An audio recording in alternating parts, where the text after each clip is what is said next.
একটি বিপদগ্রস্ত জাহাজ ও আল্লাহর উপর তাওয়াক্কুল। একবার এক ধনী ব্যবসায়ী একটি বড় জাহাজে করে তার মালামাল নিয়ে সমুদ্রযাত্রায় বের হয়েছিল। তার সঙ্গে ছিল একদল কর্মচারী, যাদের কাজ ছিল সেই মালামাল রক্ষা করা এবং সঠিক গন্তব্যে পৌঁছে দেওয়া।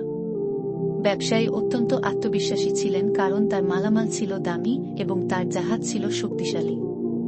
যাত্রার মাঝপথে হঠাৎ করে সমুদ্রের আবহাওয়া খারাপ হয়ে গেল। আকাশ মেঘে ঢেকে গেল, বাতাস তীব্র হতে লাগল এবং সমুদ্রের ঢেউগুলি বিশাল আকার নিতে শুরু করল। কিছুক্ষণের মধ্যেই জাহাজটি বিপদের মুখে পড়ে।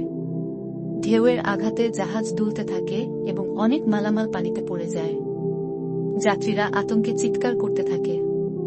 অনেকে বলছিল, আমরা শেষ হয়ে গেছি, আমাদের মৃত্যু নিশ্চিত।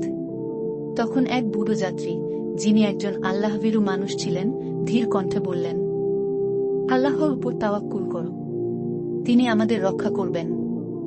তবে ব্যবসায়ী বললেন, আমার সব মালামাল হারিয়ে যাবে, আমি কিভাবে আমার জীবন চালাবো? আমি ধ্বংস হয়ে গেছি। বৃদ্ধ লোকটি তাকে শান্ত করে বললেন, তুমি কি মনে করো এই জাহাজ এবং এই মালামালই তোমার রিজিকের উৎস? রিজিক তো আল্লাহর হাতে, তিনি চাইলে আমাদের রক্ষা করবেন, আর না চাইলে এটা তার হিকমত।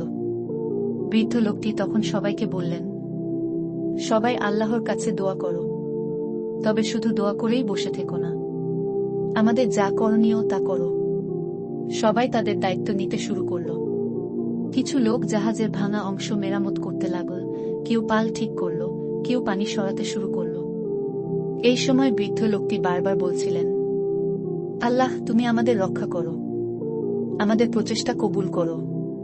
তাদের তাওয়াক্কুল এবং প্রচেষ্টার ফলে জাহাজটি একসময় শান্ত পানিতে এসে পৌঁছাল। তারা দেখতে পেল কাছেই একটি ছোট দ্বীপ আছে।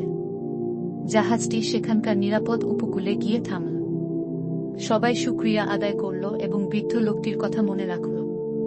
বৃদ্ধ লোকটি তখন বললেন, এই বিপদ আমাদের একটি শিক্ষা দিয়েছে, শুধু সম্পদের উপর ভরসা নয়, বরং আল্লাহর উপর তাওয়াক্কুলই আসল। আমরা পরিশ্রম করলাম, কিন্তু ফলাফলের মালিক আল্লাহ।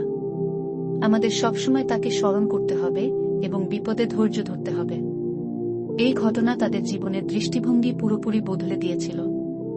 ব্যবসায়ী বলেছিলেন, আজ থেকে আমি শুধু নিজের সম্পদের উপর নির্ভর করব না, আমি আল্লাহর প্রতি আমার বিশ্বাস এবং তাওয়াক্কুল আরও মজবুত করব।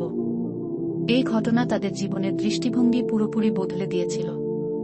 ব্যবসায়ী বলেছিলেন, আজ থেকে আমি শুধু নিজের সম্পদের উপর নির্ভর করব না, আমি আল্লাহর প্রতি আমার বিশ্বাস এবং তাওয়াক্কুল আরও মজবুত করব। ভাই ও বোনেরা, আশা করি এই ছোট গল্পটি আপনাদের জীবনেও একটি সুন্দর বার্তা নিয়ে এসেছে। যদি এই গল্পটি ভালো লেগে থাকে তাহলে লাইক দিন, শেয়ার করুন এবং সাবস্ক্রাইব করতে ভুলবেন না। আসসালামু আলাইকুম ওয়া রাহমাতুল্লাহি ওয়া বারাকাতুহু।